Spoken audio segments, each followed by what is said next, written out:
ئێمە ئەمڕۆ وەکو نوێنەرانی سەیەکەمەکانی زانکۆ و پەیمانگاکان لە هەرێمی کوردستان هاتوین بۆ ئێرە بۆ داواکردنی مافێکی ڕەوا و سەرەتایی خۆمان کەویش دامەزراننا. ئێمە وەکو سەیەکەمەکانی زانکۆ و پەیمانگاکان ژمارەمان 5500 کەس زیاترە تا تقریبی 6000 کەس. دامەزراندنی ئێمە داوایەکی سەرەتایی و ڕەوای خۆمانە وەکو دیارە لە 2014 لەگەڵ سەرهەڵدانی شەڕی داعش و قەیرانی داراییەوە بە بیانوو ئەوەی دامەزرانی ئێمە پەکی کەوت و دواکەوت بە شێوەی وەزبە وەزبە. بەڵام ئێمە ئەمڕۆ لێرەینە دڵنیایی دەدەینە کەناڵەکانی ڕاگەیاندن و سەرۆکی حکوومەت و پەرلەمانی کوردستان و وەزارەتی خوێندنی باڵا کە بەدەم ئەو داوای ئێمەوە بێن چووکە دڵنیاییتان دەدەینە ئێمە بەردەوام دەبین لەسەر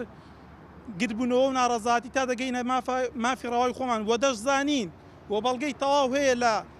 زانکۆکان کە فەراغێکی زۆر هەیە بە حکمیەوەی بەشێکیان خەریکی خوێندنی ماستەرن و فەراغ هەیە کە جێی ئێمە هەیە وەربگیرینەوە لە زانکۆکاندا و بۆیە ڕای دەگەیەنین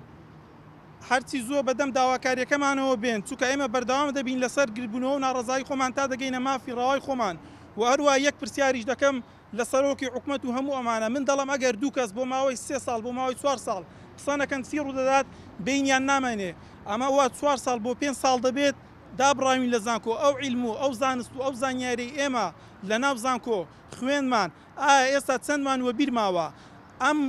بە ئەم تاخیربوونی وەرگرتنەوەی ئێمە لە زانکۆکان وا دەکات عیلم و زانست دواکەوێت و ئەوەش ڕوون و ئاشکرا لە هەموو وڵاتێکی دیموکراسی و لە هەموو وڵاتێکدا پێشکەوتن لە زانکۆکانەوە دەست پێ دەکات لە سەنتەری توێژینەوە و خوێنی باڵاوە دەست پێ دەکات. بۆیە دەڵام سەرۆکی حکوومەت ڕێزدار مەسرور بارزانی ئەگەر خۆت بە پێشمەرگە و قارەمانێکی کوردستان دەزانی و خۆت بەتڵسۆز و خزمەتکاری کوردستان دەزانی ئەوە ئێمەش و هەموو کوڕی ئێوەین و کوڕی ئەم گەلەین. بۆیە بەدەم ئەو داواکاری ئێمەوە بێن و بە هەمومان کوردستان بەرە و پێشبەرین و ببینە سەنتەرێک بۆ توێژینەوە و پێشکەوتنی زانکۆکان لەم ئەمە ڕزگارکەین کە ئێستا بۆتە شتێکی ڕووکەشی و ئەوە بۆیە لە کۆتاییدا دەڵێن هیوادارین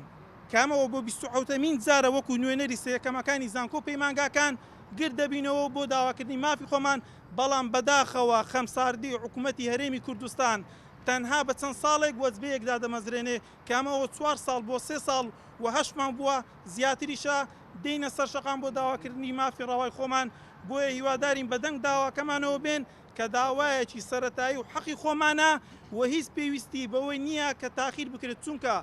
ڕاستە و خۆ کەسێک کە لەسەر ئاستی بەشەکەی یەکەم و دووەم و سێم دەبێت ڕاستەوخۆ دەبێت ئەو ساڵی وەرگیرێتەوە لە زانکۆکەی. بەڵام بەداخەوە لە هەرێمی کوردستان ئەمە بەلاڕێدابراوە بە زۆرێک وەزبە وەرمان دەگرنەوە و ئێمە زیاتر بێ هیوا دەکەین بەڵام دڵنیاییتان دەدەین ئێمە بێ هیوا نابین و بەردەوامیش دەبین هەتا دەگەینە مافی ڕەوای خۆمان کە دامەزراندنی هەمیشەیە بۆ هەر هەموو وەزبەکانی سەر ئاستی زانکۆ پەیمانگاکان لە هەرێمی کوردستان.